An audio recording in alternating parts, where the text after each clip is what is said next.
to the president saying this is a national emergency right now. He wasn't talking about what's happening with oil or the Saudis, but more this huge caravan that is making its way here. We're told better than 7,500 strong. To the former Border Patrol National Deputy Chief, Ronald Colburn. Ron, what happens when those folks, whether it's 7,000, 7,500, or a lot fewer, I mean, back in April, it started out big, much smaller by day's end.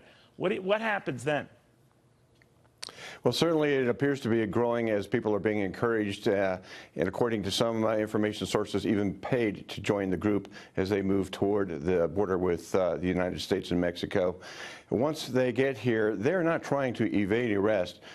Because of recent court injunctions and the pass around by the previous administration, President Barack Obama, with presidential directives, they will turn themselves in, be held long enough for basic biometrics checks, health checks for communicable diseases, and then because they are overwhelming our system, they will be released into the United States with pretty much full social welfare benefits. But Ron, why can't they be released to Mexico and wait it out till their asylum hearing from there? Mexico does have the right to refuse other country nationals, even though they are crossing Mexico as we speak, most of them illegally, I'm sure. Right. Mexico can refuse the return to their country of persons from other countries other than Mexico.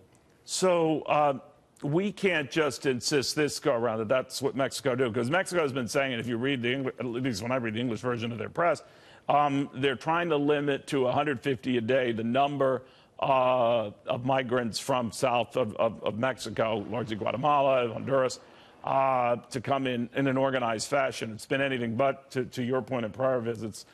So is Mexico doing all it can do, you think? No, I do not believe they are doing all they can do. They're doing more than they have in years past.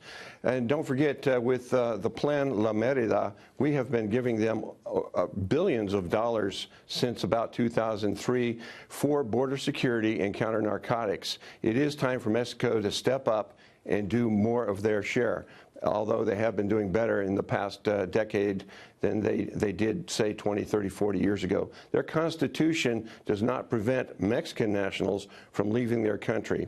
And it's perfect that this is on a show about American economics and world economics, because these people are coming from third world economies, and this is all about economics driven and for Americans being pushed and organized by the left.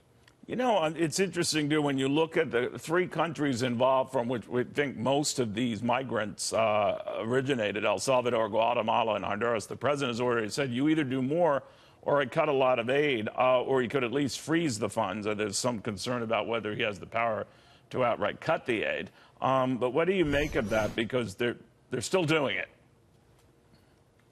Well, first and foremost, it is incumbent upon any leader, the United States or any country, to first and foremost protect its people. So the threat of cutting aid to these countries, I think, is a good move at this point, but it needs to be followed through.